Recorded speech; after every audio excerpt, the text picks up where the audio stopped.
तुम्ही घेतला त्यांची लायकी नाही. यस. त्यांना कशा कशातनं बाहेर काढलं ह्याची जर दर्शी दिली तर त्यांना फिरणं मुश्किल आहे. मुलीसाठी शरद पवार पायाला भिंगरी लावून फिरतायत याची खंतही व्यक्त केली जाते आहे अजित पवारांकडनं. त्याचबरोबर ते असंही म्हणतात की शरद पवारांकडे आता काही पर्याय नाही आहे. आज तुम्हाला असं वाटतं किंवा सुप्रिया ताईंनी कधी असं बोलून दाखवलंय की मी सुप्रिया सुळे ऐवजी सुप्रिया पवार सुळे लावलं असतं तर आत्ता मला जास्त फायदा झाला असता? महाराष्ट्रात लोकसभा निवडणुकीची रणधुमाळी ही शिगेला पोहोचली आहे. 2 टप्प्यांचं मतदानही झालेलं आहे. 3ऱ्या टप्प्यासाठी महाराष्ट्र सज्ज झालेला आहे. आपल्यासोबत राष्ट्रवादी काँग्रेस शरदचंद्र पवार पक्षाचे नेते, अध्यक्ष, देशाचे माजी संरक्षण मंत्री, महाराष्ट्राचे 4 वेळचे मुख्यमंत्री शरद पवार आहेत. सर, तुमचं स्वागत आहे. अनेक वेळा असं म्हटलं जातं की शरद पवारांचं वय काढायचं नाही, शरद पवार थकतात असं म्हणायचं नाही.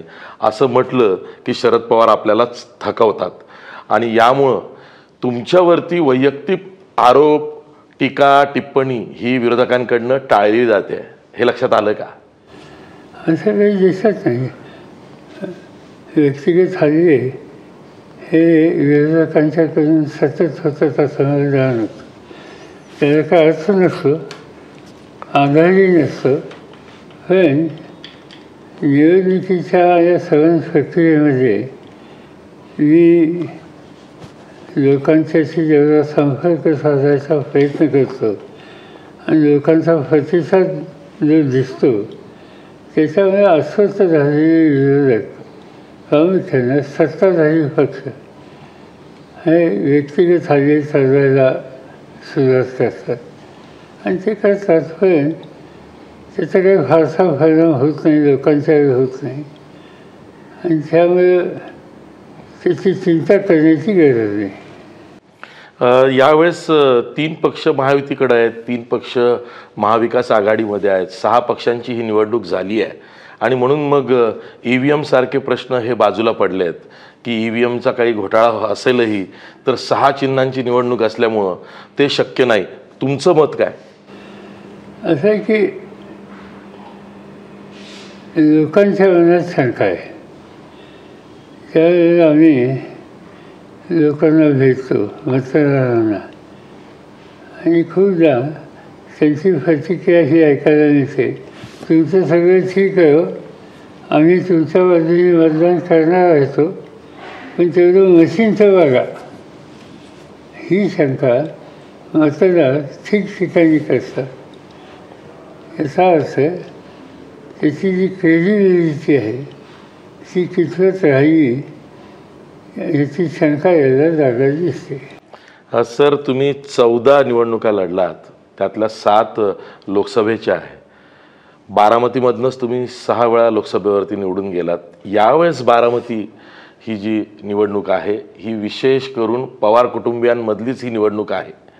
पवार विरुद्ध पवार नाही, पवार विरुद्ध सुळे नाही, तर पवार विरुद्ध नरेंद्र मोदी किंवा पवार विरुद्ध अमित शहा किंवा ही मोदी विरुद्ध राहुल गांधी अशी निवडणूक आहे असा प्रचार खुद्द अजित पवार करतायत. राहुल गांधींचा या निवडणुकीशी काही संबंध नाही. ही गोष्ट खरी आहे की या निवडणुकीमध्ये नरेंद्र मोदी आणि अमित शहा यांनी प्रचंड कॉन्सन्ट्रेशन केलेलं आहे. अजित पवार आणि त्यांची सरकारी कामाला लागली तर त्यांचा अधिकार आहे, त्याच्यावर मला काही भाष्य करायचं नाही. पण त्यांच्यापैकी अनेक लोक असं सांगतात की त्यांचे जे नेते आहेत ते नेते असं सांगतात की आपल्याला काम केलंच पाहिजे.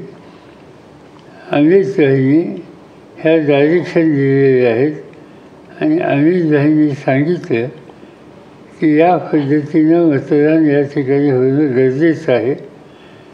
तुमचं भविष्य या मतदारसंघात काय होणार आहे याचं अवलंबून आहे.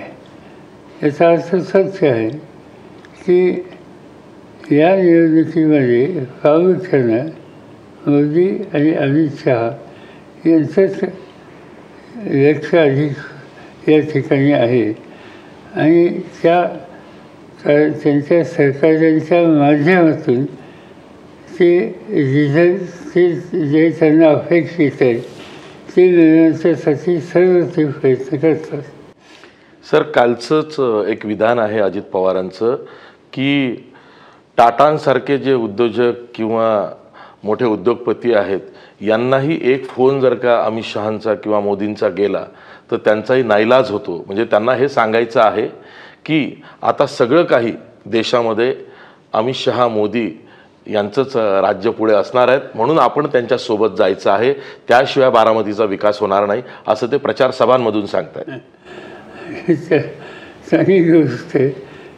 त्याच्यातून ते स्पष्ट करतात की अमित शहा किंवा मोदी हे कुणीही कुठल्याही मतदारसंघात कुणी महत्त्वाचे लोक असतील तर त्यांच्यावर टेलिफोन करून त्यांच्यावर दबाव आणतात आणि त्या दबावामुळे त्याला काही पर्याय नाही आणि म्हणून आपण तिकडं काम केलं पाहिजे.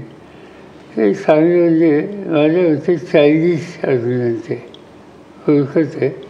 फारसं लक्ष द्यायचं कारण नाही. एक स्वतःच आता कधी या ह्याच्यात फरक नाही. मी रतन टाटा आम्ही जवळपास गेले 40 वर्ष एकमेकाला भेटतो मीच आहेत. त्यांनी राजकीय विषय कधी माझ्याशी काढला नाही, काढत नाहीत. आणि या लोकांना ओव्हरऑल इंटरेस्ट डेव्हलपमेंट आणि इंडस्ट्रियलायझेशनमध्ये आहे. त्यांची नावं कशा घ्यायची या निवडणुकीच्यावर? एक काळ होता की 40 वर्षाच्या पूर्वी विरोधकांची काँग्रेस पक्ष प्रभावी असताना जी टीका व्हायची त्या टीकेचं सूत्र हे असायचं की टाटा बिर्लाचं राज्य आहे. आता टाटा बिर्लाची स्थिती राहिली नाही, आणखीन काही लोक वरती राहिलेले. सर, बारामतीला घेऊनच मला 2-3 प्रश्न विचारायचे आहेत. ते यासाठी की कधी नव्हे ते शरद पवारांना बारामतीवरती जास्त लक्ष केंद्रित करावं लागतं आहे. मुलीसाठी शरद पवार पायाला भिंगरी लावून फिरतायत याची खंतही व्यक्त केली जाते आहे अजित पवारांकडनं. त्याचबरोबर ते असंही म्हणतात की शरद पवारांकडं आता काही पर्याय नाही आहे. एक असं आहे की मी बारामतीला एकच सभा आतापर्यंत घेतली आणि ती म्हणजे प्रचार सभेचा नारळ फोडण्याची सभा आहे. मी अजून गेलोही नाही. जाईन माझ्या पद्धतीने शेवटची सभा तिथं असते ती मी घेईन, त्याच्याबद्दल काही कमतरता नाही. पण मी तिथे कधी फारसं जात नाही. त्याचं कारण तिथल्या लोकांनी मला गेले अनेक वर्ष सहकार्याने साथ दिली. आज एक गोष्ट मला मान्य करायला हवी की गेली 30-40 वर्ष किंवा तुम्ही सांगता ते तितक्या निवडणुका त्या सगळ्या काळामध्ये माझा ज्या वर्गाशी घटकांशी आणि वयोगटाशी सुसंवाद होता तो आहे तिथं आहे. पण नवी पिढी जी आलेली आहे त्याच्यातच माझ्यात डिस्टन्स आहे वयामुळे. त्यांच्याशी माझा व्यक्तिगत सुसंवाद नाही. पूर्वी काय असायचं, कुणीही मतदार भेटला तर बहुसंख्य मतदारांना मी पहिल्या नावाने ओळखायचो आणि कुणी रस्त्यात दिसला काय लक्षण कुठं चाललं आहे एवढं एक शब्द त्याला विचारला तर तो खुश असायचा. गावात सांगायचा साहेबांनी मला लक्षण म्हणून हाक मारली. आज काय होतं, आज मुलं भेटतात, मला त्या मुलांना विचारलं तू तुमच्या वडिलांचं नाव काय किंवा तुमच्या आजोबांचं नाव काय, म्हणून नंतर मला कळतं तो कोणत्या कुटुंबातला आहे. ह्या एक जो डिस्टन्स आहे तो वयामुळं आणि जे कालावधीचं जे अंतर एक जनरेशन गॅप निर्माण झाली. गॅप त्याच्यातून झाली. याशिवाय दुसरं काही त्या ठिकाणी असतं नाही. बारामती आणि बारामतीचे लोक यांच्यातला स्नेहभाव, सुसंवाद आणि आस्था हे काही फारशा कमी झालेत असं मला दिसत. सर, 2009, 2014, 2019 पोल मॅनेजर अजित पवारच होते. आत्ता नव्यानं सगळी उभारणी करावी लागली. जरी विद्यमान खासदार सुप्रिया सुळे असल्या तरीसुद्धा तुम्हालाही लक्ष घालावं लागतं आहे. ही निवडणूक तुलनेनं कठीण झाली आहे. कसं असतंय, आपण सरकारच्या जबाबदाऱ्या सोबतो. आतापर्यंतच्या ज्या निवडणुका झाल्या, पहिली निवडणूक होती तर माझ्या जबाबदारी समज राज्याची असायची आणि आजही आहे, राज्याच्या बाहेरसुद्धा आहे. आणि मग स्थानिक काही लोकांच्या जबाबदारी सोपवायची ही माझी भूमिका असायची.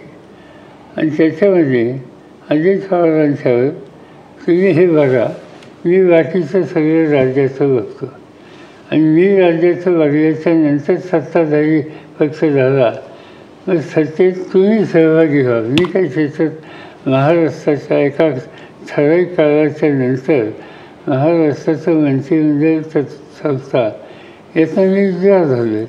मी देश पातळीवर काम करायचा प्रयत्न करतो आहे आणि त्यामुळं या निवडणुकीची जबाबदारी तुम्ही लोकांनी घ्यायची. आम्ही लोक तुमच्या फाशीशी उभं राहायचं. जनमानसामध्ये तुमच्याबद्दलची भूमिका प्रभावीपणानं मांडायची आणि यश आल्याच्या नंतर सरकार बनून त्या सरकारमध्ये तुम्हाला कुठे संधी मिळेल याची काळजी घ्यायची. हे सूत्र गेल्या काही निवडणुकीत माझ्याकडनं पाळलं गेलेलं आहे आणि त्यामुळं त्यांचं कामही टाकलं आणि त्याच्यानंतर लाभार्थी सत्तेमध्ये ते झालेले आहेत. ही पद्धत विचारपूर्वक आणि गेल्या काही निवडणुकीत चालू. सर, लोकसभेला असं म्हटलं जातं की एका लोकसभा मतदारसंघामध्ये 6 विधानसभा क्षेत्र आहेत आणि मग ती 6 विधानसभा क्षेत्र 6 आमदार कोणती आहेत, म्हणजे महायुतीकडं किती आहेत, महाविकास आघाडीकडं किती आहेत. बारामती लोकसभा मतदारसंघामध्ये 4 विरुद्ध 2 आहे. 2 काँग्रेसचे आमदार आहेत आणि 4 आता महायुतीचे झाले. त्यात अजित पवार एक बारामतीचे आमदार आहेत. त्यांचे सहकारी दत्तमामा भरणे हे इंदापूरचे आहेत. बाजूला दौंडला कुल आहेत किंवा खडकवासल्याला भीमराव तापकीर हे भाजपचे आमदार आहेत. तर हे सगळं विधानसभा क्षेत्रांचं मतांचं गणित कसं जुळून येईल? असे की हे जरूर लोक आहेत, कालच्या विधानसभेमध्ये त्यांच्याकडं लोकांनी ही जबाबदारी सोपवली, पण तरीही ही लोकसभेची निवडणूक आहे. लोकसभेच्या निवडणुकीमध्ये लोक हा विचार करतात की संसदेमध्ये तुमचं काम प्रभावीपणाने कोण करेल, लोकांची भूमिका कोण मांडू शकेल. आणि त्या पार्श्वभूमीवर मला असं वाटतं की सुप्रिया सुळे यांची उमेदवारी ही आहे या सगळ्यांच्यामध्ये अत्यंत प्रभावी आहे आणि गेल्या 3 निवडणुकीचा अनुभव त्यांना तर आहेच, पण त्याहीपेक्षा 3 निवडणुकीत निवडून गेल्यावर संसदेमधलं त्यांचं कॉन्ट्रिब्युशन हे देश पातळीवर रेकग्नाईज झालेली आहे. एकंदर जे खासदार आहेत त्याच्यातले साधारणतः 93-94% गुण ज्या खासदारांना अटेंडन्स, पार्टिसिपेशन, विलमान्य, क्वेश्चन विचारणं या सगळ्याच्या संबंधीचा आढावा घेतला तर 92 ते 94% त्याच्यामध्ये मान्यता सुप्रियांना मिळते. महाराष्ट्रात क्रमांक 1 मिळते. याची नोंद शेवटी मतदार घेतात. आणि पार्लमेंटचं कामसुद्धा हे यूट्यूब आणि बाकीच्यामध्ये लोक बारकाईने बघतात असं दिसतं. आम्हालाही असं आम्ही दौरे करतो, काही प्रश्न विचारतात लोक आणि सांगतात त्यांना विचारली माहिती कुठं नाही. आम्ही टी व्ही पाहिली, आम्ही क्वेश्चन आवर बघतो, महत्त्वाच्या चर्चा आम्ही बघतो आणि त्याचा अर्थ हा आहे की एक काळ असा होता की लोकसभेत काय चाललं याची फिकीर लोकांना असायची नाही. आज संसदेमध्ये काय चालू आहे, तुमचा प्रतिनिधी काय करतो आहे याची नोंद मतदार घेत असतात आणि त्याचा लाभ सुप्रिया असो किंवा आमचे शिरूरचे उमेदवार कोल्हे असो त्यांना अधिक आहे. सर, अजित पवार गटाकडनं सुनेत्रा वहिनी पवार येतील असं तुम्हाला वाटलं कधी ननंद भावजय असा घरातच सामना होईल असं कधी वाटलं? वाटतच होतं की 4-6 महिने ज्या पद्धतीने हालचाल चालू होती त्यांनी असं जाणत होतं असं काहीतरी होईल. सुप्रिया पवार सुळे याऐवजी सुप्रिया सुळे असं म्हणून त्यांनी स्वतःचं राजकारण पुढे नेलं. आज तुम्हाला असं वाटतं किंवा सुप्रिया ताईंनी कधी असं बोलून दाखवलंय की मी सुप्रिया सुळे ऐवजी सुप्रिया पवार सुळे लावलं असतं तर आत्ता मला जास्त फायदा झाला असता? बेसिकली तिची भूमिका ठरली. लग्न झाल्याच्यानंतर सुप्रियाची पवारची सुळे झाली आणि ती पवार नाव लावून काय ॲडव्हान्टेज घ्यायचा विचार तिच्या मनात कधी नाही आणि त्यामुळे सुप्रिया सुळे या नावानेच लोकांच्या समोर महाराष्ट्र असो देश पातळी असो तिथे जातात. दुसरी गोष्ट हे आहेच बाहेरचं आणि घरचं असं एक काहीतरी एक चर्चा एक वाद झाला मूळचे बाहेरचे. आता सुप्रिया पुढचं सांगायचं झालं तर ती बाहेरचं असायचं कारण नाही. तिचं गाव तिचं घर तिची शेती सगळी बारामतीला आहे आणि त्यामुळे आता मी बारामतीला ज्या घरात राहतो ते घर तिथंच आहे. तिथली शेती तिच्याच नावावर आहे आणि तिथल्या सगळं फक्त एकच आहे तिने कॉन्शियस हा निकाल घेतला की अजित पवार बघतायत स्थानिक राजकारणात आपण करायचं नाही. निर्णय घ्यायची प्रक्रिया अजितकडे आहे त्याच्यात आपण हस्तक्षेप करायचा नाही. ही एक सुसंस्कृतपणाची समंजसपणाची आणि कुटुंबामध्ये एक वाक्यता राहिली त्यासाठी आपण कुठपर्यंत जायचं याच्या मर्यादा लक्षात घेऊन काम करावं हे सूत्र तिने पाहिलं. पार्लमेंटमध्ये 100% काम करते पण इथं हा दृष्टिकोन तिने कायम ठेवला. त्यामुळे सुप्रिया पवार काय सुप्रिया सुळे काय या सगळ्या गोष्टी माझ्या विषयी तितक्या महत्त्वाच्या नाही. पवारसाहेब, मी काल अजित पवारांचीही मुलाखत एक प्रदीर्घ मुलाखत केली. त्यामध्ये ते असं म्हणाले की पवार कुटुंबियांमध्ये काका पुतण्या वाद हा आजचा नाही आहे.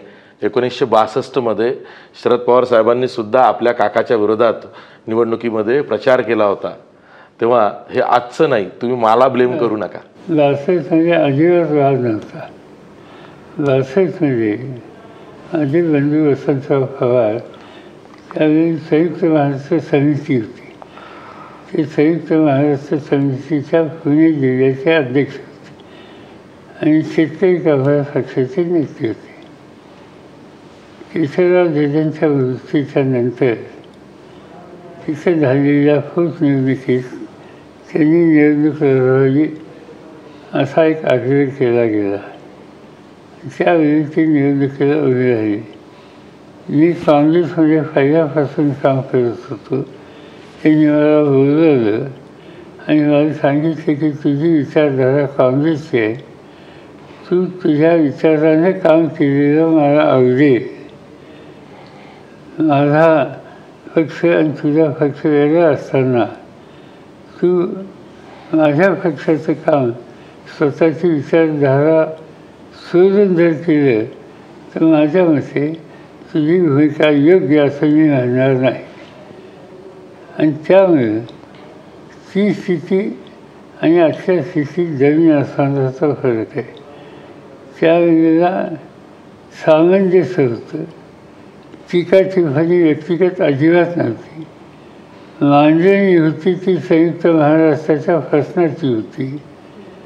आज जे काय होतं ते व्यक्तिगत टीका, सुप्रियावर व्यक्तिगत टीका, विकासाच्या नावावर ह्यांनी केलं का त्यांनी केलं का मीच केलं या प्रकारच्या सगळ्या गोष्टी. त्यामुळे 62ची तुलना आज करणं यात काय अर्थ नाही. 62चा विचार आम्हा लोकांच्या डोक्यात आहे का हल्लीच्या लोकांना त्याची माहितीसुद्धा नाही. तुम्ही बोलताना बोललात की 1995 नंतर तुम्ही राज्याच्या राजकारणात लक्ष घातलं, पण राज्याच्या सत्ताकारणामध्ये प्रशासनामध्ये तुम्ही स्वतःला काही आणलं नाही, तुम्ही केंद्रात गेलात. अजित पवार काल असं मुलाखतीमध्ये म्हणाले की राष्ट्रवादी काँग्रेसची जी स्थापना झाली ती आम्ही सर्वांनी केली आणि आम्ही सर्वांनी मिळून शरद पवारांना आमचे नेते म्हणून आम्ही निवडलं, तेव्हा तो पक्ष केवळ शरद पवारांचा आहे असं तुम्हाला म्हणता येणार नाही, असं ते मला म्हणाले. मी सांगतो की त्यांनी निर्माण केली राष्ट्रवादी काँग्रेस पक्ष, अजित पवारांनी उभा केला. जे काही कर्तृत्व या पक्षाच्या वाढीचं ते त्यांनी केलं. जी पहिली सभा झाली शिवाजी पार्कवर ती त्यांनीच ॲडजस्ट केली. सैनिकांमध्ये हा निर्णय झाला, त्याचा ठराव ती भाषणं त्यांनीच केली असं त्यांनी म्हणायला माझं काही हरकत नाही. या सगळ्या प्रक्रियेत शरद पवार कुठेही नव्हते असं म्हणजे त्यांनी मान्य केले. त्यांच्या म्हणण्याला कितपत अर्थ आहे हे महाराष्ट्राची जनता ओळखते, संपूर्ण देश ओळखतो की राष्ट्रवादी काँग्रेस पक्ष कुणी उभा केला. यालाच जोडून प्रश्न असा आहे की काल बोलताना अजित पवार असंही म्हणाले की त्यांच्या विरोधात 2010 नंतर, खास करून पृथ्वीराज चव्हाण यांचं सरकार आल्यानंतर त्यांना आघाडी धर्म पाळता आला नाही म्हणा, किंवा मग आमच्या पक्षातनं त्यांच्या विरोधात म्हणजे अजित पवारांच्या विरोधात कुरघोड्या सुरू झाल्या म्हणा. त्यांनी एक उल्लेख असा केला की RR पाटलांनी ओपन इन्क्वायरी माझ्या विरोधात लावली, त्यांनी त्या फायलीवरती सही केली आणि नंतर जेव्हा सत्ता बदल झाला तेव्हा मुख्यमंत्री म्हणून देवेंद्र फडणवीसांनी ही बाब माझ्या लक्षात आणून दिली की बघा तुमच्या विरोधात तुमच्याच पक्षाकडनं ओपन इन्क्वायरी लावली गेलेली आहे सिंचन घोटाळ्याची. काय ते हयात नाहीत आझादसाठी. पण एक गोष्ट सांगतो की जो पक्ष आम्ही लोकांनी उभा केला त्या पक्षामध्ये खरं योगदान हे आझाद फात्यांचं होतं. आझाद फाती पक्षाचे महाराष्ट्राचे अध्यक्ष होते, अजित पवार कधी नव्हते. आणि सर्व महाराष्ट्र फिंजून काढायचं काम त्या काळामध्ये नवी पिढी तयार करण्याचं ऐतिहासिक काम आझाद फात्यांनी केलं. आणि त्यामुळे आझाद फात्यांच्या संबंधी कुणी काही आज म्हणलं तर ते म्हणू शकतात, पण मी कधी म्हणणार नाही, कारण मी त्यांचं योगदान हे जाणून घेतले. तुमचेच माजी सहकारी आता तुमच्या विरोधात गेलेले छगन भुजबळ असं म्हणाले एका मुलाखतीमध्ये की आज या महाराष्ट्राच्या निवडणुकीमध्ये शरद पवार आणि उद्धव ठाकरेंविषयी सहानुभूती दिसते आहे, पण त्याचं मतात परिवर्तन होईल असं वाटत नाही, पण सहानुभूती आहे या निवडणुकीमध्ये हे त्यांनी मान्य केलं. आता बघूया उद्या मतदान होईल त्यावेळेला काय आहे हे चित्र आपल्याला कळेल. त्याच्यात आपण अधिक भाष्य करण्याची गरज नाही. मी महाराष्ट्रामध्ये हिंडतो आहे आणि ज्या पद्धतीने सभांना प्रतिसाद मिळतो आहे तो मला पक्षवाढीच्या दृष्टीनं आणि आम्ही घेतलेली भूमिका आहे त्या भूमिकेशी सुसंगत आहे असं वाटतं. सर, तुमचे जे माजी जवळचे सहकारी, सगळे ज्येष्ठ सहकारी तुमच्यासोबतचे जे तुमच्या विरोधात गेले, ते कधी ना कधी हा विषय छेडतात की आम्ही 2014 पासूनच भाजपसोबत होतो, भाजपला पाठिंबा देऊन होतो, अदृश्य शक्ती आमची तेव्हा भाजपसोबत होती, म्हणूनच 2014चा विश्वासदर्शक ठराव ते मंजूर करून घेऊ शकले. आणि त्यानंतर अनेक वेळा असे प्रसंग आले, खास करून 2019ची राष्ट्रपती राजवट जी लागली ती लागण्यामागे सुद्धा शरद पवारांचाच हात होता, पण आमचं एनी हाऊ काही जुळलं नाही. आणि आत्ता जेव्हा आम्ही विरोधात गेलो तर शरद पवार म्हणतायत की यांनी गद्दारी केली. प्रश्न असा आहे की कुठल्याही राजकीय संघटनेमध्ये वैचारिक स्थिती जी असते त्या संबंधित सहकार्यांच्यात सुसंवाद असला पाहिजे. सुसंवाद ज्यावेळी मी म्हणतो त्या वेगवेगळी मते असू शकतात. कोण असं म्हणू शकतं की आपण एकत्र यायला पाहिजे, कोण असं म्हणत असतं की ही विचारधारा आपल्याला मान्य नाही, त्या रस्त्याने जायला नको, कोण असं म्हणत असतं की आपण संयुक्त सरकार बनवायची प्रक्रिया गतिमान केली पाहिजे. ह्या चर्चा होत असतात. माझ्यासमोर चर्चा झाल्या, अनेकांनी वेगवेगळी मतं माझ्यासमोर मांडली. मी कधी नाही म्हणत नाही. आणि राजकीय पक्षामध्ये हा डायलॉग राहिलाच पाहिजे. आणि तो डायलॉग याचा अर्थ निर्णय नव्हे. निर्णय सगळी चर्चा झाल्याच्या नंतर अंतिम निर्णय सगळे मिळून जो घेतात तो निर्णय, आणि तो निर्णय भाजपने जा असं कधी आमच्या पक्षात झालं नाही. भाजप हा एक ऑप्शन आहे, दुसरे कुठले ऑप्शन आहे. या सगळ्या गोष्टीची चर्चा होत असे याच्यात मी नकार देत नाही. या प्रश्नाचं उत्तर तुमच्याकडनं आलं आहे, पण मला या मुलाखतीमध्ये हे उत्तर हवं आहे की तुमचा पुलोदचा प्रयोग आणि अजित पवारांचा प्रयोग यामध्ये बिलकुल साम्य नाही. अजिबात नाही, कारण त्या भाजपच नसतं. पुलोदमध्ये भाजप हा पक्ष नव्हता, त्याचा जन्मही झाला नव्हता. त्यावेळेला जनसंघ नावाचा पक्ष होता. पण ज्या वेळेला जनता पक्षाची उभारणी करण्याचा विचार झाला त्यावेळेला जयप्रकाश नारायण या सगळ्यांच्यापासून जनसंघ हा पक्ष आम्ही मान्य करणार नाही, पक्षाचे सगळे झेंडे गुंडाळून ठेवा आणि जनता पक्षामध्ये सगळ्यांना यायचं असेल तर येऊन हा संघर्ष करा. आणि म्हणून त्यावेळी जनसंघ नव्हता, भाजप नव्हता, होता तो जनता पक्ष होता. आणि जनता पक्ष हा फुलमध्ये होता. त्यामुळे त्यावेळीची स्थिती आजची स्थिती याच्यात जमीन आसमानचा फरक आहे. काल धनंजय मुंडे एका भाषणात असं म्हणाले की नाही, हा एक शेवटचा प्रश्न. अजिबात तुम्ही उत्तर देणार. ओके, हा प्रश्न सोडून नाव तुम्ही घेता त्यांची लायकी नाही. यस, त्यांना कशातनं बाहेर काढलं ह्याची जर दर्शी दिली तर त्यांना फेरणं मुश्किल. एकंदर त्यांनी केलेले उद्योग ह्या सगळ्या गोष्टी मी आता बोलू इच्छित नाही. आणि त्यांना एक लहान कुटुंबाचा, लहान समाजाचा एक उदयनूक तरुण दिसतो. म्हणून त्यांना हाताला धरून विरोधी पक्ष नेत्याची जबाबदारी दिली. लोकांची नाराजी होती. आणि हे सगळं माहीत असतानासुद्धा ते आता माझ्या व्यक्तिगत हल्ले करायला लागले, कुटुंबावर हल्ले करायला लागले. त्याच्यावर मी आता भाष्य करणार नाही. आज शेवटचं त्यांच्याबद्दलचा उल्लेख या ठिकाणी माझ्याकडे होईल. सर, महाविकास आघाडी स्थापन झाली, तुमचा पुढाकार होता. आत्ता महाविकास आघाडी म्हणून ही निवडणूक लढते आहे. तुमच्याकडं 10 उमेदवार, 10 जागा आहेत. तुम्ही समाधानी आहात? हा, आम्ही विचारपूर्वक निर्णय घेतला, मीच घेतला की आपण ज्या जागा घ्यायच्या नाहीत, आपल्याला एकवाक्यता हवी. आणि म्हणून काँग्रेसचा 1 खासदार होता, राष्ट्रवादीचे आमचे 4 होते. पण तरीसुद्धा आमच्यापेक्षा काँग्रेसच्या विषयीचा विदर्भ आणि भागामध्ये अधिक त्यांचं बलस्थान आहे. आणि त्यावेळेला काँग्रेस काय, उद्धव ठाकरेंचा पक्ष काय यासंबंधी त्यांचं जे एकंदर शक्ती आहे ती नजरे समजून त्यांना जागा द्याव्यात आणि ही आघाडी टिकावी त्याच्यासाठी आपण थोडं मागं राहावं. म्हणजे आम्ही फक्त 10 जागा घेतल्या 48 पैकी. तुम्ही 10 घेतल्यात, पण त्या 10 जागांसाठी जे उमेदवार तुम्ही निवडले आणि ते उमेदवार निवडत असताना ज्या भेटीगाठी चर्चा झाला त्यातनं विरोधक सैरभैर झाले. म्हणजे तुमच्या भेटीगाठी, तुमच्या चर्चा त्यावरती तुमच्यावरती वॉश ठेवून म्हणजे केंद्रस्थानी पुन्हा 84 वर्षाच्या शरद पवारच आलेत. असं आहे की 10 जागा निवडल्या काय, आणखी किती निवड करताना लोकांची मनस्थिती त्या उमेदवारांच्या मतदारसंघामध्ये काय आहे याची नोंद निर्णय घेणाऱ्यांनी घेतली असते. आणि 10 जागा निवडल्या, पण ते निवडत असताना त्याचा प्रत्येक उमेदवार आणि तो प्रत्येक मतदारसंघ हा चांगले निर्णय घेतील, रिझल्ट देतील याची काळजी आम्ही घेतलेली आहे. आणि त्यासाठी एवढा सुसंवाद वेगवेगळ्या घटकांची त्या मतदारसंघात ठेवता येईल हा दृष्टिकोन कायम ठेवला. आणि त्यामुळे आम्ही ही निवड केली. आणि मला आनंद आहे निवडणुकीचे निकाल काय लागतील हे शेवटी मतदार ठरवतील.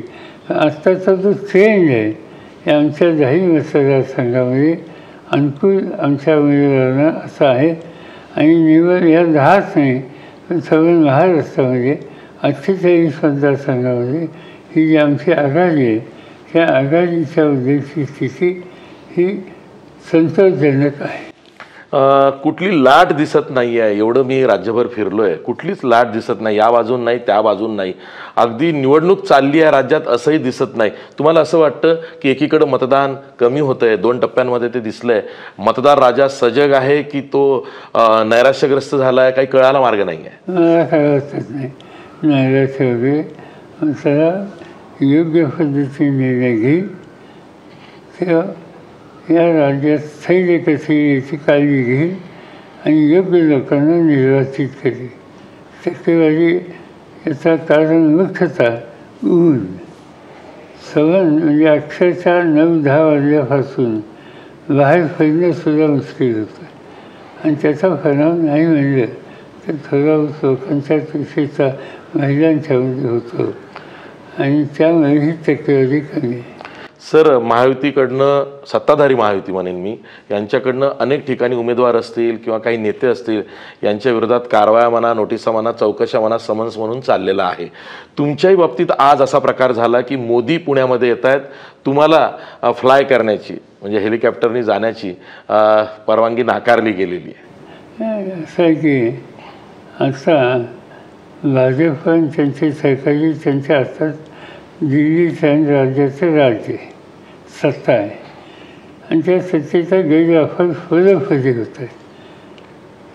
आम्हा लोकांच्यावर, आमच्या सहकाऱ्यांच्यावर खटले भरले जातात. सातारचा आमचा उमेदवार त्याच्यावर खटला भरला. ज्या केसमध्ये खटला भरला तर त्यामध्ये तो कामगारांचा प्रतिनिधी म्हणून आहे. सहकारी संस्थेमध्ये कामगारांच्या प्रतिनिधीला डिसिजन घेण्याच्या प्रक्रियेमध्ये फारसं छान नसतं, त्याच्यावर खटला आहे. आमचे दुसरे एक सहकारी आहेत पंढरपूरचे, त्यांना आजच सकाळी तिथं बोलवलं देवेंद्र फडणवीसांनी आणि त्यांना पक्षांतर करा, नाहीतर तुमच्या म्हणजे त्यांच्या सहकारी साखर कारखान्यामध्ये अभिजित पाटील म्हणतात. अभिजित पाटील जी काही साखर त्यांनी यंदा 10.5 लाख तशी करून तयार केली, ती सगळी गोदामसह सील लावली. ती साखर बाहेर काढता येत नाही, विकता येत नाही, शेतकऱ्यांचे पैसे देता येत नाही. हा निकाल त्या ठिकाणी घेतला. अशी कितीतरी उदाहरणं आहेत की सत्तेचा गैरवापर यापूर्वी असा कधी केला नव्हता. पण देवेंद्र फडणवीस आणि त्यांच्या सरकारने या बाबतीत विक्रम केला, हे मान्य केलं पाहिजे. सर, शेवटचा प्रश्न विचारतो. जे काही सत्तांतर झालं, बंड झालं, 2 पक्षाचे 4 पक्ष झाले, यातनं अजित पवारांनी काय साधलं यापेक्षा मी तुम्हाला प्रश्न असा विचारेल की तुम्हाला असं वाटतं अजित पवारांनी त्यांचं राजकारण मर्यादित करून घेतलं किंवा परावलंबी करून घेतलं? मला त्याचं भाष्यच करायचं नाही आणि त्याचं कारण जे आमचे सगळे सहकारी काहीची वेगळी भूमिका घेत आहेत त्या सगळ्यांचं लक्ष फक्त काय अमित शहा असतं. आता अमित शहा यांच्यावर अवलंबून महाराष्ट्राचं राजकारण कोणी करत असेल तर मला असं वाटत नाही की महाराष्ट्रातली जनता ही ॲक्सेप्ट करते. आणि त्यामुळं ज्या रस्त्यांनी जायचा निकाल त्यांनी घेतला त्या रस्त्याच्या संबंधीचं काय जे होईल ते त्यांनी ठरवावं. हा निर्णय त्यांचा आहे, तर लोकांना कितपत आवडेल याचा विचार जनता करेल आणि उद्याची स्थिती स्पष्ट होईल. सर, आज दिवसाची सुरुवात या मुलाखतीने तुम्ही केलीत. लोकमतला ही मुलाखत दिली, बऱ्याच दिवसांपासून ड्यू होता, ही मुलाखत दिली त्याबद्दल लोकमतच्या वतीनं मी तुमचा आभारी असेल.